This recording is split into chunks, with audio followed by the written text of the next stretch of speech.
Chapter 2: The Procedure.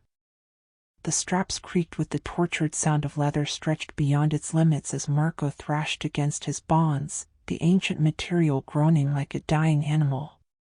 Each movement sent waves of agony through his already battered body, but the metal cuffs bit deeper into his wrists with every desperate struggle, the iron edges sharp as razors against flesh that had already begun to split and tear. Blood trickled down his forearms in crimson rivulets, pooling at his elbows before dripping to the edge of the slab in a steady rhythm, slow, thick taps that echoed through the chamber like a metronome counting down to damnation. The concrete floor beneath the slabs was stained in concentric circles, each ring telling the story of previous victims, previous procedures. The blood that fell from Marco's wrists joined the accumulated suffering of dozens who had lain where he now lay, their final moments absorbed into the very foundation of this nightmare cathedral. The metallic smell rose from the floor in waves, mixing with the antiseptic and creating a bouquet that spoke of systematic torture refined to an art form. Dr. Kessler, as the tag in his apron revealed, hummed as he worked, a tuneless melody that seemed to come from somewhere deep in his chest, vibrating through his skeletal frame like the purr of some predatory thing. His movements were precise, economical, the product of years of practice in this windowless hell. He set up surgical trays with the careful attention of a pianist arranging sheet music, each instrument placed with deliberate purpose. Bone saws gleamed next to delicate scalpels, their edges honed to surgical sharpness. Forceps and clamps were arranged in ascending size, and at the center of each tray sat syringes filled with a clear, viscous fluid that caught the overhead light like liquid mercury. The overhead surgical lamp whined on ancient bearings as Kessler adjusted it, the mechanism protesting with metallic shrieks that sounded like the cries of mechanical birds. He tilted and focused the beam until it poured harsh white light across Emily's face, washing out her already pale features until she looked like a corpse prepared for autopsy. Her pupils shrank to pinpoints in the sudden glare, two black dots in seas of terrified blue. Tears leaked from the corners of her eyes, running down her temples to pool in her ears, a detail so mundane it somehow made the horror more real, more intimate.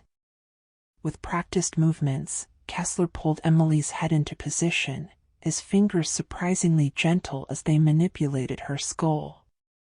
The tenderness of his touch was somehow more obscene than violence would have been. He fastened a steel halo around her cranium, not the clean, modern stereotactic frames used in legitimate neurosurgery, but something older, cruder, with screws that bit into bone to hold the head absolutely still. The metal was stained with the rust brown of old blood, and Emily's scalp began to bleed where the screws pressed in, creating a crown of crimson that dripped steadily onto the steel table beneath her. "You should be proud," Kessler said, his voice taking on an almost tender quality that made Marco's stomach turn. The doctor's eyes had taken on the fervent glow of a religious ecstatic, as if he truly believed he was performing some sacred rite. "You're about to become part of something magnificent, something that will revolutionize our understanding of consciousness itself. This will hurt more than anything you have ever felt, more than anything any human has ever felt. But pain is the chisel that carves the soul, and I am going to carve yours into something eternal." He paused in his preparations to stroke Emily's cheek with one blood-stained finger, the gesture obscenely paternal. "The polymer I've developed doesn't just preserve tissue, it maintains neural activity indefinitely. You'll be conscious, aware, feeling everything as your brain becomes a living sculpture.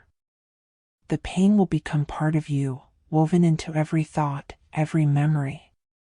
You'll thank me eventually, when you understand what I've given you."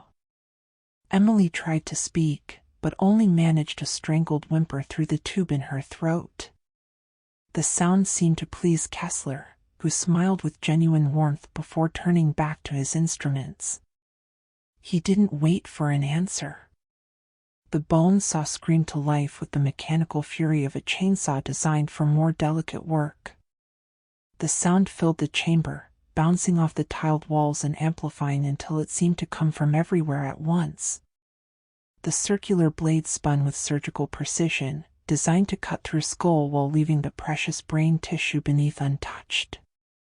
But precision didn't make it quiet. If anything, the high-pitched shriek was worse than crude brutality would have been, speaking of countless hours spent perfecting the art of controlled mutilation.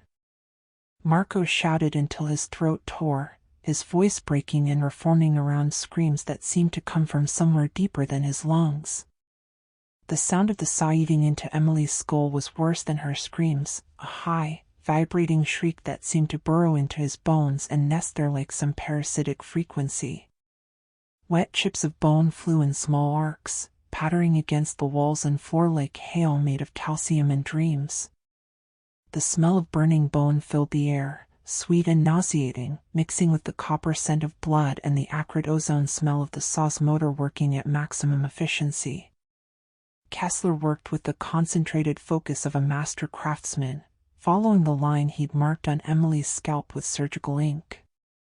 The blade bit through skin, flesh and bone with mechanical hunger, and Marco could see the exposed brain tissue pulsing beneath, pink and gray and painfully alive, slick with cerebrospinal fluid that caught the surgical lights like morning dew on something that should never see the light of day. When the top of Emily's skull came free, Kessler lifted it with both hands, cradling the dome of bone like it was a sacred chalice.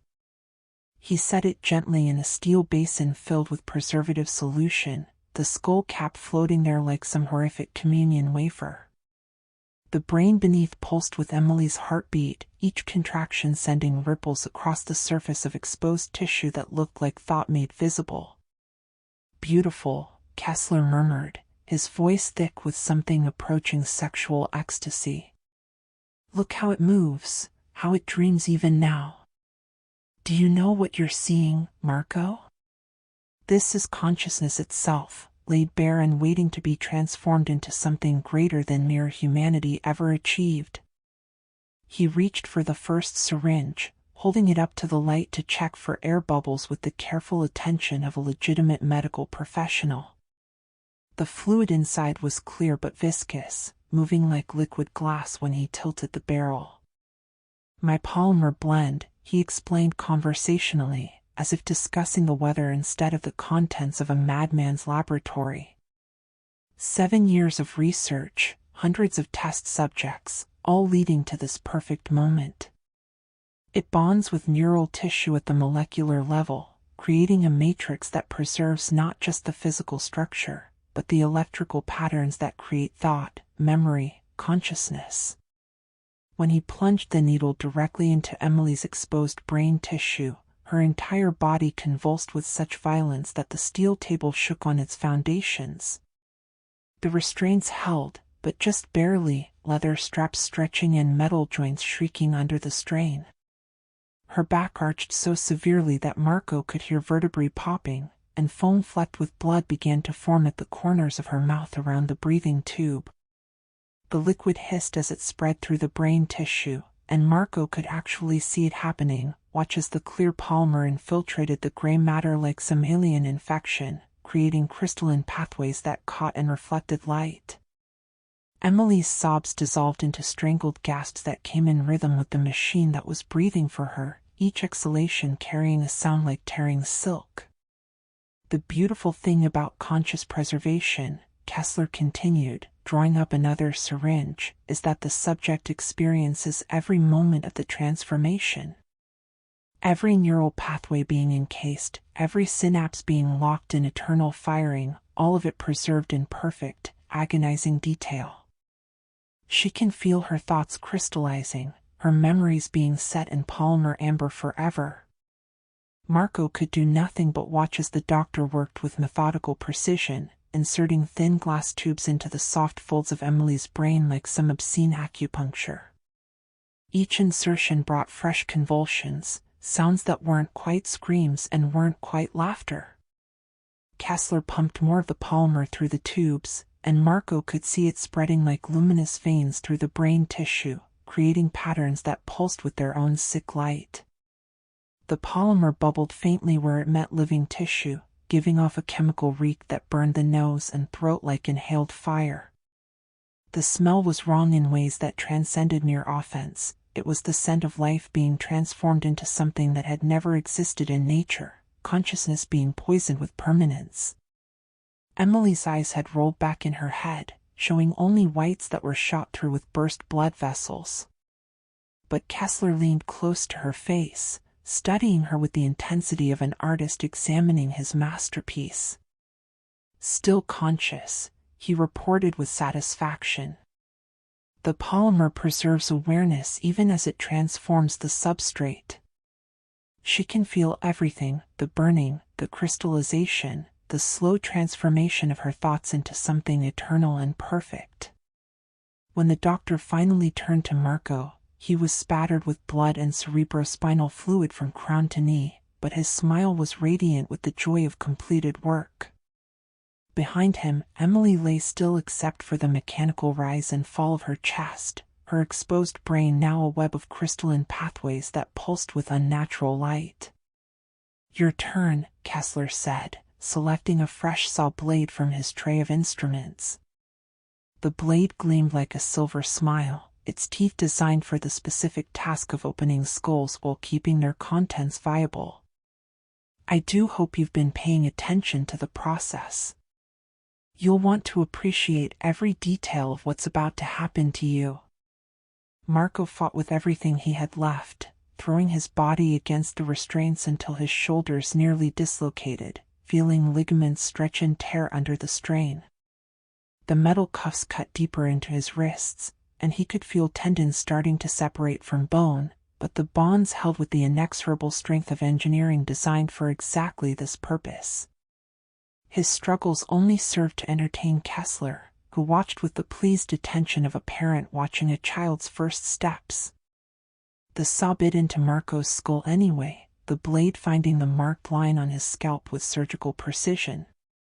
Pain came as a white flash that swallowed everything, not the sharp pain of a cut or the deep ache of a bruise, but something that transcended normal sensation entirely. It was as if his skull had been filled with lightning, every nerve ending in his head firing at once in a symphony of agony that redefined his understanding of what suffering could be. He tasted electricity on his tongue, felt the spray of his own blood on his lips as the saw worked through bone that had never been meant to part. The vibration traveled through his skull and into his brain, making his thoughts fragment and scatter like startled birds. He could feel pieces of himself flying away with each turn of the blade, memories and dreams becoming airborne debris in the mechanical hurricane of the saw. He stayed conscious just long enough to feel the first wave of molten fire as Kessler's polymer invaded his thoughts, a living burn inside his skull that felt like every neuron was being dipped in acid. The sensation was beyond physical pain. It was the feeling of his very self being dissolved and reconstituted in some hellish parody of resurrection. He could feel his memories crystallizing, becoming permanent exhibits in the museum of his own mind. Somewhere, through the haze of transformation, he heard Emily, not her voice, which had been silenced by the breathing apparatus, but her breath itself, ragged and shallow, syncing with his own in some twisted harmony. The sound became his anchor to what remained of humanity, two dying animals sharing their last moments in the dark. He clung to that sound as the world narrowed to heat and pain and the inexorable spread of the polymer through his consciousness. The last thing he saw before the darkness took him was Dr. Kessler leaning close, blood-smeared surgical goggles reflecting Marco's wide, dilated eyes.